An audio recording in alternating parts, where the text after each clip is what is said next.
अस्सलाम वालेकुम साथियों,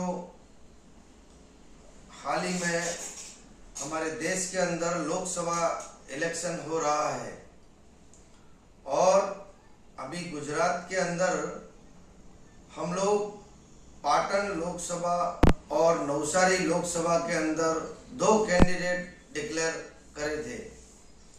उसके अंदर पाटन लोकसभा के अंदर हमारा हाफिज मसीहुल्लाह साहब कंटेस्ट कर रहा है और नवसारी के अंदर हमारा अब्दुल कादिर साहब कंटेस्ट कर रहा है।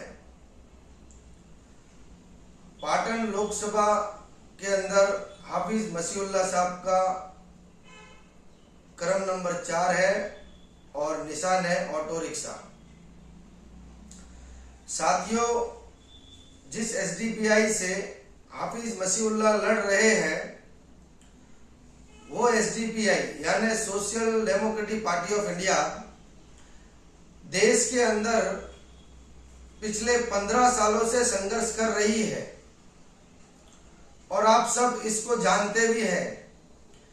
पूरे मुल्क के अंदर कहीं पर भी मॉब लिंचिंग होती है या कोई भी ऐसा मुद्दा होता है जो एसटी, एससी, माइनॉरिटी, मुस्लिम, इन सब के ऊपर जो भी हमले करते हैं इस देश के अंदर, जितने भी मॉब लिंचिंग होते हैं, कहीं पे भी आरएसएस या बीजेपी के लोग किसी को परेशान करते इस देश में, उस समय में एसडीपीआई एक वाहिद ऐसी पार्टी है जो पूरे देश के अंदर हर मजलूम के साथ में लड़कर उनको इंसाफ दिलाने का काम करती है। लेकिन आज वही एसडीपीआई इस देश के अंदर इलेक्शन लड़ रही है। वैसे ही पाटन लोकसभा में हमारे हाफिज मसीहुल्लाह एसडीपीआई से इलेक्शन लड़ रहे हैं, तो आपका फर्ज बनता है आप इसे साथ दीजिए और इसे जिताइए। ये एक ऐसा मजबूत नेता है और एसडीपीआई पार्टी एक ऐसी मजबूत पार्टी है जो बीजेपी और आरएसएस का सामना इस देश में कर सकती है।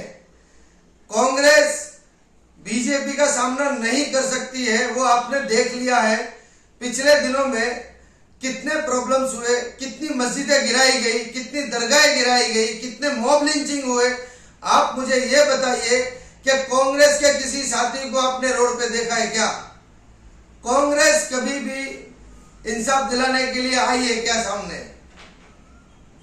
हर वक्त एसडीपीआई के कैडर्स, एसडीपीआई की पार्टी कभी भी रोड पे रहती है और मजलूमों के लिए लड़ती है।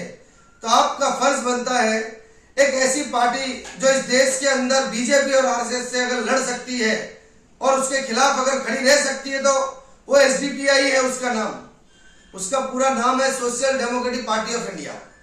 हम चाहते हैं आप इस देश के अंदर एसडीपीआई को मजबूत कीजिए और पाटन लोकसभा में जो हमारा उम्मीदवार कंटेस्ट कर रहा है हाफिज मसीहुल्लाह साहब, उनको आप जिताइए ताकि संसद में आपकी आवाज को बेबाक तरीके से उठा सके और खाली आवाज नहीं, जमीनी स्तर पर लीगल तरीके भी हम इनके साथ में फाइट कर सकते हैं और करते हैं। वैसे ही जैसे हिजाब का मुद्दा हो, हिजाब के मुद्दे के अंदर सबसे पहले एसडीपीआई के लोग इसके अंदर लड़े और जद्दोजहद करी। हमारी बहनों के लिए कहीं पे भी कुछ भी प्रॉब्लम होती है इंडिया के अंदर, तब भी आप किसी कांग्रेस के रहनुमा को, किसी कांग्रेस के नेता को आप बताइए कि वो आके लड़ा हो हमारे लिए या हमारे लिए एक आवाज उठाया हो, तो आप कैसे कांग्रेस पे भरोसा कर सकते हैं? क्या कांग्रेस आपको इंसाफ दिलाएगी? क्या कांग्रेस इस देश के अंदर बीजेपी और आरएसएस जैसी ताकत के सामने लड़ सकती है? यकीन से मैं कहता हूं नहीं लड़ सकती, क्योंकि गुज़िश्ता सालों के अंदर पूरे देश में जो बर्बादी की है, पूरे देश के अंदर जो तांडव मचाया इन लोगों ने, कहीं पर भी कांग्रेस आके लड़ी नहीं है इनके लिए। तो हम ये चाहते हैं कि बीजेपी जो हुकूमत में आती है और जो परेशानी करती है, उस परेशानी के अंदर एसडीपीआई वाहिद एक ऐसी पार्टी है, एसडीपीआई एक ऐसी पार्टी है जो इस देश में हर वर्ग के लिए लड़ती है। इसी तरह आज पाटन के अंदर, पाटन लोकसभा में हमने देखा कि मस्जिदों के अंदर कांग्रेस को वोट दिलाने के लिए ऐलान किया जा रहा है, लेकिन ये कांग्रेस देश के अंदर जितनी भी मस्जिदें गिरी है कभी क्या सामने आई है? तो कल के दिन अगर मस्जिदों के ऊपर कुछ भी है या मस्जिदों को कुछ भी टारगेट किया जाता है गवर्नमेंट के जरिए, तो उस टाइम पर कांग्रेस आएगी और जिस कैंडिडेट की आप बात कर रहे हैं, जो लोकसभा पाटन के अंदर कांग्रेस का कैंडिडेट है, क्या वो आपको बचा सकता है इस बीजेपी से? क्या वो बीजेपी के सामने लड़ सकता है? मैं कहता हूं एक ईडी की रेड पड़ेगी, ये साहब कभी भी उठ के किधर भी जा सकते हैं। और इसी तरह आपने गुजरात में देखा होगा कि कांग्रेस का ही एक नेता पूरी सीट बीजेपी को दे दिया, अभी तो इलेक्शन भी नहीं हुए और उससे पहले बीजेपी को कांग्रेस ने जिता दिया वहां पे। तो आप कौन सी कांग्रेस की बात कर रहे हैं? आपकी हिफाजत करने के लिए कांग्रेस नहीं आएगी। आपकी हिफाजत और आपकी लड़ाई के लिए आपको खुद को लड़ना पड़ेगा, आपको खुद को खड़ा होना पड़ेगा। आपके वोट कीमती वोट है, इस वोट को आप प्लीज खराब ना कीजिए और इस वोट को एसडीपीआई को देके एसडीपीआई जैसी पार्टी को मजबूत कीजिए। और एसडीपीआई पार्टी मजबूत होगी तो समझ लीजिए आप मजबूत होंगे। एसडीपीआई आपके लिए लड़ेगी। एसडीपीआई कभी भी आपके लिए खड़ी होकर आवाज उठाती है। एसडीपीआई के कार्यकर्ता कहीं पे भी जाके आवाज उठाते हैं, चाहे वो किसी भी समाज का हो, किसी भी वर्ग का हो, सबके लिए आज एसडीपीआई आवाज उठाती है। तो आप इस धोखे में, इस भ्रम में ना रहे कि कांग्रेस आपके लिए लड़ेगी, कांग्रेस आपको बचाएगी। ना कांग्रेस आपके लिए लड़ेगी और ना कांग्रेस आपको बचाएगी। ये एक धोखा है जो हर इलेक्शन में आपने देखा होगा। ऐसा ही एक माहौल बनाया जाता है।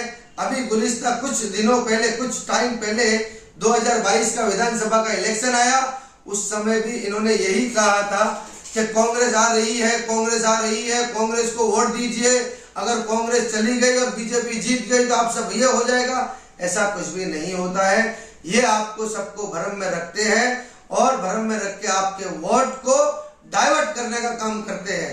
तो हम चाहते हैं कि आप एसडीपीआई के नेता को वोट देके उसको मजबूत कीजिए और एक मजबूत सांसद को चुनिए ताकि आपकी आवाज को वहां संसद में भी उठाए और रोड पे भी उठाए। और ये मसीहुल्लाह साहब जो पाटन की सीट में लड़ रहे हैं, वो पाटन छोड़ के कहीं भागने वाले नहीं है। आपके पाटन में रह के ही लड़ेंगे, आपके बीच में रह के ही लड़ेंगे। तो मैं आपसे फिर भी विनती करता हूं और आजीजाना गुजारिश करता हूं कि किसी के भ्रम में आके ये बीजेपी का खौफ दिला के आपके वोट को जो डाइवर्ट किया जा रहा है, मैं हाथ जोड़ के विनती करता हूं कि इस वोट को आप खराब ना कीजिए। ये वोट बहुत कीमती है और कल के दिन अगर कुछ भी प्रॉब्लम आया तो ये कांग्रेस खड़ी नहीं रहेगी। ऐसा गुज़िश्ता दिनों के अंदर आपने कच्छ में देखा होगा, कई मदरसे तोड़ दिए गए, लेकिन आप बताइए एक भी मदरसे के लिए कांग्रेस रास्ते पे आई या कांग्रेस के पूरे लीडरशिप आए रास्ते में उसके लिए लड़ने के लिए? कहीं पे भी नहीं दिखे। तो ये कांग्रेस के भ्रम में ना रहिए, क्योंकि कांग्रेस को आपने 70 सालों से वोट देते आए हैं और उस टाइम पे कांग्रेस की 415 सीट थी और आज तक आपने कांग्रेस को ही एक तरफा वोट दिया है। लेकिन आज कांग्रेस की 56 सीटें रह चुकी है, तो इसका जवाबदार मुस्लिम समुदाय है क्या?